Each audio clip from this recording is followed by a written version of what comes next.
Welcome प्यारे students, आप सभी का स्वागत है स्टैंड अप टीचिंग में। तो बच्चों, ये चैप्टर स्टार्ट करने से पहले आप सभी को एक वैधानिक चेतावनी। जो भी बच्चे यहाँ पर एड्यूटेनमेंट की तलाश में आए हैं, यानी कि एजुकेशन के नाम पर एंटरटेनमेंट, वो चाहे तो अभी के अभी इस चैनल को लीव कर सकते हैं, क्योंकि यहाँ पर है केवल प्योर टीचिंग। तो चलिए स्टार्ट करते हैं आज का chapter, which is cell the unit of life. देखिए, मैं आपको बताना चाहूँगा कि हमारे इस चैनल का मेन मोटो है वो बच्चे जो अभी अभी हाल ही में 11th क्लास में आए हैं, उनको थोड़ी हेल्प करना कि कैसे उन्हें एनसीईआरटी रीड करनी है, कैसे उन्हें टेक्स्ट को पढ़ना है, कैसे उन्हें रीड बिटवीन द लाइन करना है, लाइन में छुपे हुए मीनिंग्स को निकालना है, कंपैरेटिव एनालिसिस करना है, क्रिटिकल एनालिसिस करना है और एक रिलेटिव स्टडी करनी है। तो इसके अलावा वो बच्चे जो कि अभी टारगेट में हैं या जो इस साल नीट में अपीयर होंगे या जिन्होंने ड्रॉप किया है आफ्टर 12th, उन बच्चों के लिए भी ये क्लासेस काफ़ी यूज़फुल रहेंगी, क्योंकि मुझे मालूम है आप कोचिंग में चाहे कितना ही पढ़ लें, एट द एंड आप का जो प्राइम गोल रहता है वो ये रहता है कि आप कम से कम एनसीईआरटी को 5 से 7 बार रिवाइज़ करें, और अगर ये चीज़ आपके दिमाग में नहीं है तो होनी चाहिए। तो एनसीईआरटी को पढ़कर बायोलॉजी क्रैक करना एक काफ़ी पुरानी स्ट्रेटजी रही है। एनीवेज, ज़्यादा बात को आगे नहीं बढ़ाते हुए हम स्टार्ट करते हैं आपका आज का chapter, that is cell the unit of life. देखिए, इस चैप्टर में आने वाले जो इम्पोर्टेंट टॉपिक होगा वो होगा व्हाट इज़ द सेल, जिसमें हम सेल की एक प्रॉपर डेफिनेशन को समझेंगे, इसके इंट्रोडक्शन को और इसकी डिस्कवरीज़ को, देन द सेल थ्योरी, और उसके बाद हम लेंगे overview of cell. So this chapter is all about cell. तो ओवरव्यू ऑफ सेल्स में हम सेल्स के डिफरेंट कंपोनेंट्स के बारे में समझेंगे। हम उनकी डिटेल स्टडी नहीं करेंगे, उसके लिए फिर अलग से कुछ टॉपिक्स दिए हुए होंगे चैप्टर में आगे की तरफ। ओवरव्यू ऑफ सेल्स में खाली हम उसके डिज़ाइन को समझेंगे कि किन किन स्ट्रक्चरल कंपोनेंट से ये मिलकर बना है। फिर हम सेल्स के डिफरेंट टाइप्स को स्टडी करेंगे, जो कि है प्रोकैरियोटिक सेल्स और यूकैरियोटिक सेल्स। तो चलिए टेक्स्ट के साथ हम लोग स्टार्ट करते हैं। So, when you look around, you see both living and non-living things. सही बात है। ये पूरी दुनिया आप दो किस्म के ऑब्जेक्ट्स में डिवाइड कर सकते हैं, एक लिविंग ऑर्गेनिज्म और दूसरा non living organisms. Living organism को हम एनिमेट भी कहते हैं या एनिमेट्स भी कहते हैं, और नॉन लिविंग कहलाते हैं इनएनिमेट्स। You must have wondered and ask yourself, what is it that makes an organism living? वो क्या चीज़ है जो ऑर्गेनिज्म को असल में लिविंग बनाती है, और what is it that an inanimate things does not have which a living thing has? मतलब वो कौन सी चीज़ है जो इनएनिमेट थिंग्स के पास नहीं होती है जबकि लिविंग थिंग्स के पास होती है। The answer to this is the presence of basic unit of life, that is the cell, in all living organism। तो इस पैराग्राफ के साथ एनसीईआरटी ये बात क्लियर कर देती है कि इस दुनिया में जितने भी लिविंग ऑर्गेनिजम्स हैं वो सभी के सभी सेल से मिलकर बने होते हैं, और इसी वजह से हम सेल को कहते हैं the structural unit of life. All organisms are composed of cells, and some are composed of a single cells and are called unicellular organism, while other like us composed of many cells called multicellular organisms। तो ये बात हमें समझनी ज़रूरी है कि हालांकि सारे ऑर्गेनिजम्स इस दुनिया के सेल से मिलकर बने होंगे, लेकिन कुछ ऑर्गेनिजम्स ऐसे होंगे जिनकी पूरी बॉडी स्ट्रक्चर केवल एक सिंगल सेल रिप्रेजेंट करेगा, जबकि कुछ ऑर्गेनिजम्स ऐसे होंगे जो कि बहुत सारे सेल से मिलकर बने होंगे, जैसे कि ह्यूमन बीइंग, अदर हायर और एनिमल्स और the plants. Now here, what is cell? The unicellular organism are capable of, जिस यूनिसेलुलर ऑर्गेनिज्म की हम बात कर रहे हैं उसकी ख़ास बात यह है कि उसका अपना एक इंडिपेंडेंट एग्जिस्टेंस होता है, यानी कि वो सर्वाइव कर सकती है बिना किसी के ऊपर डिपेंड रहे. देखिए, ये सर्वाइवल ऐसा नहीं है जैसा कि आप सोचने लग जाओ पैरासिटिज़म के बारे में कि सर पैरासाइट्स तो फिर एग्जिस्टेंस के लिए, अपने सर्वाइवल के लिए होस्ट ऑर्गेनिज्म पर डिपेंडेंट होता है. तो नो, इसका कहने का ये मतलब नहीं है. यहाँ इस बात का ये मतलब है कि एक यूनिसेलुलर ऑर्गेनिज्म के पास अपना एक मेटाबॉलिक मशीनरी होती है. वो खुद से सारे मेटाबॉलिक रिएक्शंस को परफॉर्म कर सकता है. Not like some kind of viruses जिसके पास अपना कोई मेटाबॉलिक मशीनरी नहीं होता है और उसको अपने एग्जिस्टेंस के लिए, अपने सर्वाइवल के लिए अपने होस्ट की मेटाबॉलिक मशीनरी के ऊपर डिपेंडेंट रहना होता है. तो एक सेल ऐसा नहीं होता. सेल अपने आप में कंप्लीट होता है, उसके पास अपनी एक मेटाबॉलिक मशीनरी होती है जो उसको सर्वाइवल में हेल्प करती है. और इसी वजह से हम कहते हैं कि एक unicellular organism are capable of independent existence. इसका एक और एट्रीब्यूट है या एक और कैरेक्टरिस्टिक है यूनिसेलुलर ऑर्गेनिज्म का, that the unicellular organism capable of performing the essential functions of life.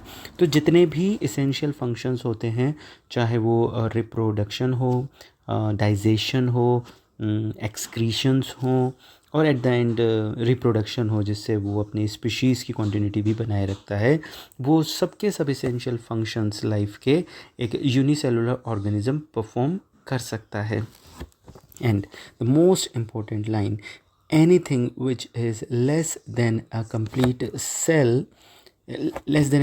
structure of a cell does not ensure independent living. मतलब कुछ भी ऐसा जो कि एक कंप्लीट सेल से कमतर हो, वो एक इंडिपेंडेंट लिविंग या फिर एक स्वतंत्र जीवन को प्रदर्शित नहीं करता है, उसको नहीं दर्शाता है. और इसका सबसे अच्छा एग्जाम्पल है वायरस. वायरस. तो वायरस के बारे में आप लोगों ने इससे पहले लोअर क्लासेस में पढ़ा भी है कि वायरस एक सेलुलर ऑर्गेनिज्म नहीं है. वायरस एक नॉन सेलुलर ऑर्गेनिज्म है.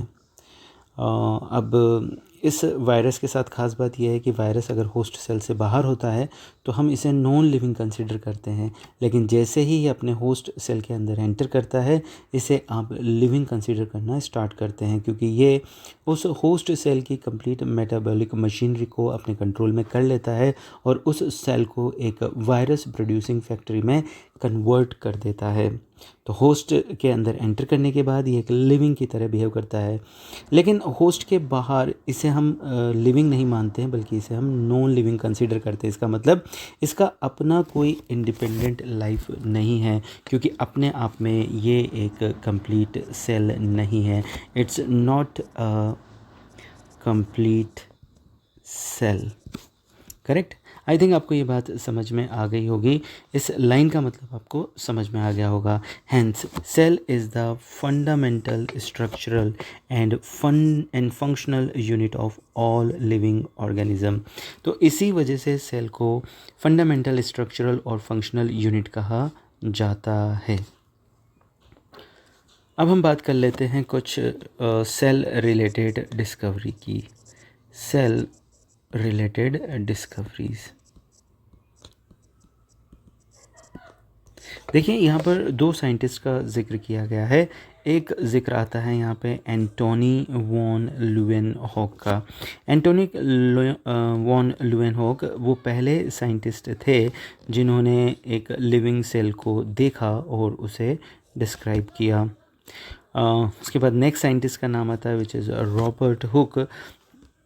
तो Robert hook Robert Hooke, sorry माफ़ कीजिएगा, मैं रॉबर्ट हुक बोल गया, हाँ उनके बारे में भी यहाँ ज़िक्र करना काफ़ी ज़रूरी है। तो चलिए एक बार रॉबर्ट हुक का भी ज़िक्र कर लिया जाए, जो कि एनसीईआरटी में यहाँ 11th एनसीईआरटी में गिवन नहीं है, हालांकि इनके बारे में आपको 9th क्लास की एनसीईआरटी में देखने को मिलेगा। तो Robert hook in 1665 who was the first who saw the cell. तो he first saw the cell, or you can say the dead cell. तो इन्होंने सेल देखी या फिर इन्होंने डेड सेल देखी, या आप कह सकते हैं कि एक्चुअली इन्होंने देखा cell wall in the cork of oak plant, in the cork of oak plant. Oak plant, इसे हम कहते हैं क्वेरकस स्यूबर, तो इसका बॉटनिकल नेम है क्वेरकस स्यूबर। तो रॉबर्ट हुक ने सबसे पहले सेल को ऑब्ज़र्व किया, लेकिन वो सेल लिविंग नहीं थे बल्कि वो डेड सेल थे। बेसिकली उन्होंने उस सेल के सेल वॉल को ऑब्ज़र्व किया, और इसके लिए उन्होंने ओक प्लांट के कॉर्क का यूज़ किया। देखिए वहाँ उस ज़माने में लेबोरेटरी में पाए जाने वाले रिएजेंट बॉटल्स पर जिन कैप्स का इस्तेमाल किया जाता था वो कॉर्क के बने हुए होते थे। कॉर्क के बारे में आपको थोड़ा बहुत आइडिया होगा, स्पेशली जो इस वक्त टारगेट की प्रिपरेशन में हैं या जो 12th के बाद जिन्होंने ड्रॉप दिया है उनको पता होगा कि कॉर्क एक सेकेंडरी टिश्यू है जिसके ऊपर सुबेरिन का डिपोजिशन होता है। ये डेड टिश्यूज़ होते हैं, और सुबेरिन के डिपोजिशन की वजह से इन पर या फिर ये सेल के लिए इम्पर्मिएबल होते हैं। तो क्योंकि इनके प्रोटोप्लाज्म में वाटर नहीं पहुंच पाता, धीरे धीरे वो डेड हो जाते हैं और ड्राई हो करके वहाँ से गायब हो जाते हैं। तो सेल बेसिकली अंदर से पूरी तरीके से खोखली नज़र आती है, एक हॉलो चैम्बर लाइक स्ट्रक्चर इन्हें देखने को मिला। तो जब उन्होंने अपने बनाए हुए माइक्रोस्कोप पे देखा तो इन्हें सेल कुछ इस तरीके से हनी कॉम्ब लाइक स्ट्रक्चर्स के फॉर्मेशन में नज़र आए, लाइक दिस। और यहाँ सेल इनको पूरी तरीके से एक होलो चैम्बर की तरह नज़र आया, एक होलो चैम्बर की तरह नज़र आया, बिकॉज़ यहाँ पर कोई प्रोटोप्लाज्म नहीं था, नो प्रोटोप्लाज्म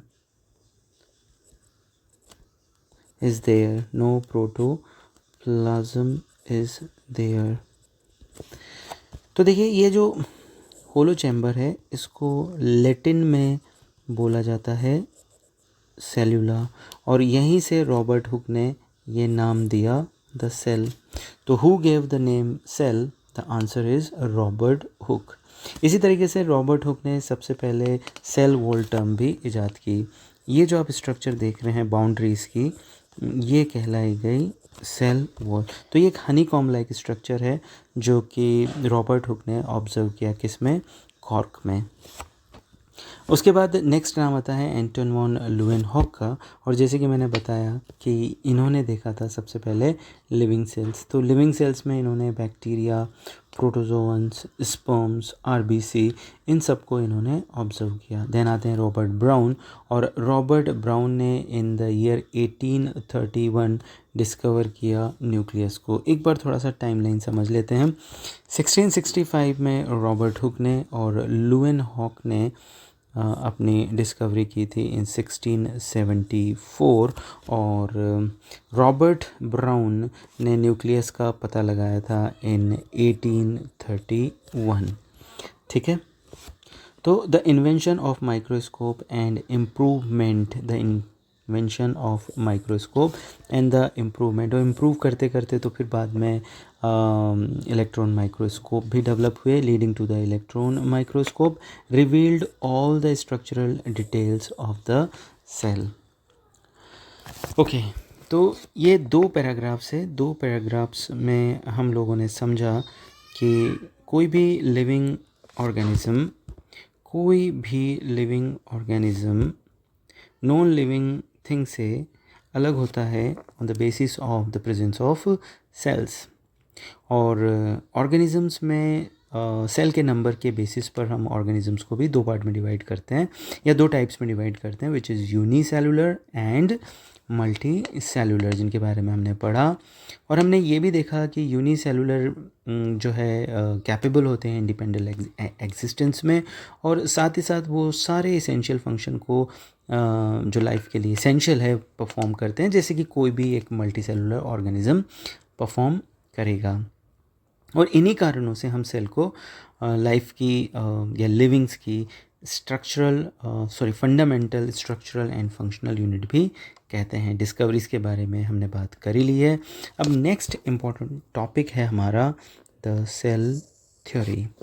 तो देखिए सेल थ्योरी, ये दो साइंटिस्ट इसमें इम्पोर्टेंट है। दो साइंटिस्ट ने सेल थ्योरी को प्रपोज किया और इनका नाम था मैथायस स्लाइडन, जो कि एक जर्मन बॉटनिस्ट थे, और इन्होंने एग्जामिन किया लार्ज नंबर ऑफ प्लांट्स, और इन्होंने देखा कि जितने भी प्लांट्स होते हैं वो डिफरेंट टाइप्स के सेल्स के बने हुए होते हैं, जो कि आगे चल कर के डिफरेंट टाइप के टिश्यूज़ बनाते हैं प्लांट्स के। ठीक है, तो एक बार फिर से हम इस बारे में चर्चा करें। तो सेल थ्योरी प्रपोज की थी दो जर्मन साइंटिस्ट ने। इनमें से एक का नाम है मैथायस स्लाइडन और दूसरा का नाम है थियोडोर श्वान। दोनों इंडिपेंडेंटली वर्क कर रहे थे, अलग अलग काम कर रहे थे। मैथायस स्लाइडन का वर्क पब्लिश हुआ था इन 1838 में। टाइमलाइन का आपको ध्यान में रखना है। 1838 में इन्होंने अपनी डिस्कवरी दी, और ये एक्चुअली काम कर रहे थे प्लांट सेल्स पर। तो उन्होंने काफ़ी सारे प्लांट्स को ऑब्ज़र्व किया और उन्होंने कंक्लूड किया कि प्लांट्स डिफरेंट टाइप्स के सेल से बने हुए होते हैं, और ये सेल्स डिफरेंट टाइप के प्लांट टिश्यूज़ का फॉर्मेशन करते हैं। लगभग इसी टाइम के आसपास इन द ईयर ऑफ 1839 एक और जर्मन साइंटिस्ट जो कि जूलॉजिस्ट थे, जिनका नाम था थियोडोर श्वान, इनका नाम है थियोडोर श्वान। थियोडोर श्वान ने 1839 में अपनी डिस्कवरी दी। ये एक जर्मन जूलॉजिस्ट थे। अगर आपके पास पुरानी एडिशन की बुक होगी तो वहाँ पर ब्रिटिश जूलॉजिस्ट लिखा होगा, जो कि अब गलत है। 2025 में इसमें करेक्शन आ गया था, तो आप लोग ध्यान में रखेंगे। तो श्वान एक जर्मन जूलॉजिस्ट थे और इन्होंने डिफरेंट टाइप के एनिमल सेल्स को स्टडी किया, और इन्होंने ये बताया कि सेल के बाहर की तरफ एक थिन आउटर लेयर होती है, which today known as the plasma membrane. आप ध्यान में ये रखेंगे कि यह नाम प्लाज्मा मेम्ब्रेन श्वान ने नहीं दिया था। ये नाम दिया था दो साइंटिस्ट, जिनका नाम था क्रैमर और नागेली। तो ध्यान में रहे कि प्लाज्मा मेम्ब्रेन को ऑब्जर्व हालांकि जर्मन जूलॉजिस्ट श्वान ने किया था, लेकिन ये नाम प्लाज्मा मेम्ब्रेन इन्होंने नहीं दिया था। He also concluded, based on his studies on the plant cell, that the presence of a cell wall is the unique character of the plant cell.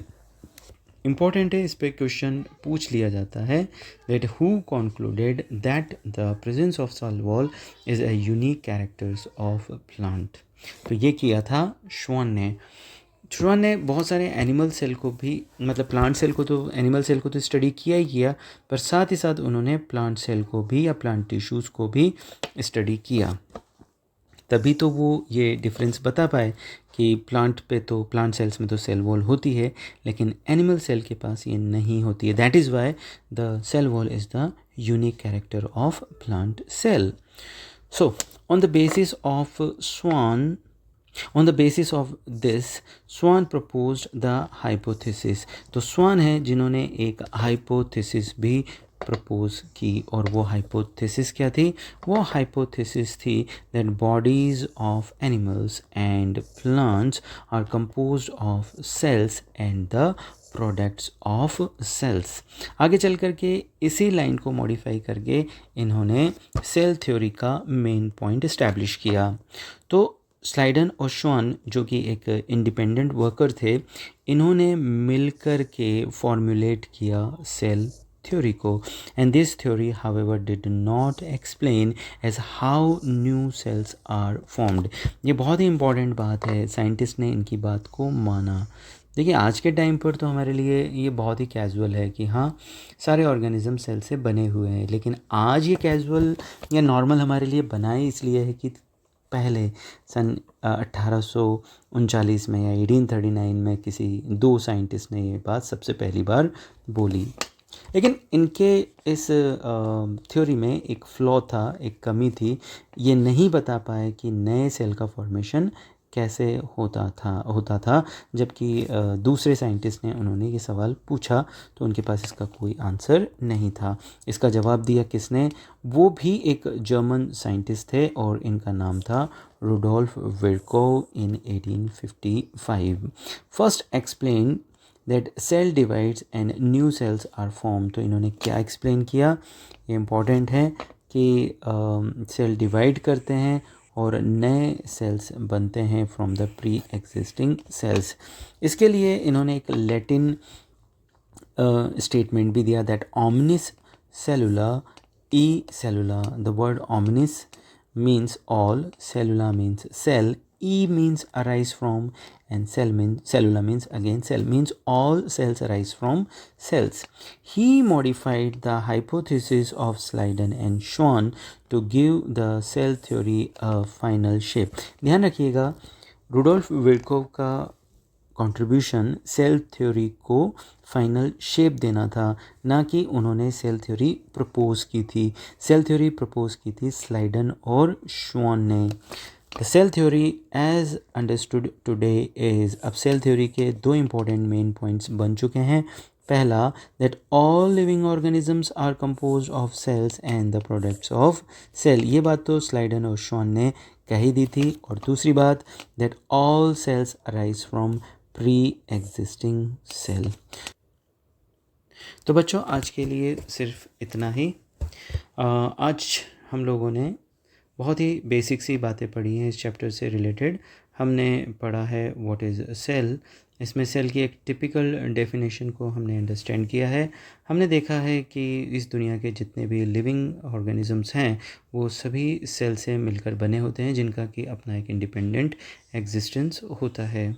और हमने देखा है कि सेल के नंबर के बेसिस पर ऑर्गेनिज्म दो टाइप के हुए, unicellular and multi cellular. Unicellular का अपना एक इंडिपेंडेंट एग्जिस्टेंस होता है और वो सभी इसेंशियल फंक्शंस को परफॉर्म कर सकते हैं जो कि लाइफ के लिए ज़रूरी है।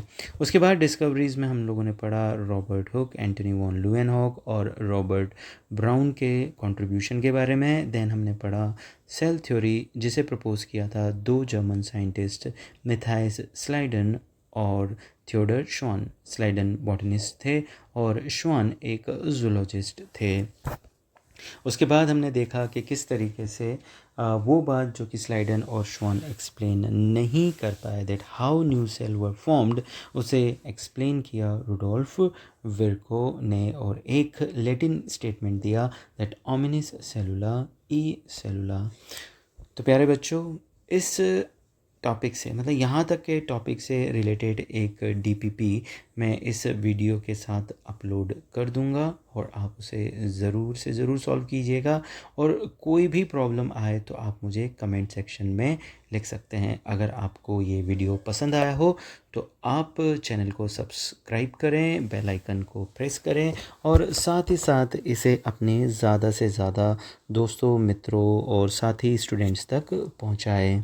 सो थैंक यू स्टूडेंट्स, आज के लिए इतना पेशेंस रखने के लिए, और जुड़े रहिए स्टैंड अप टीचर के साथ। Thank you.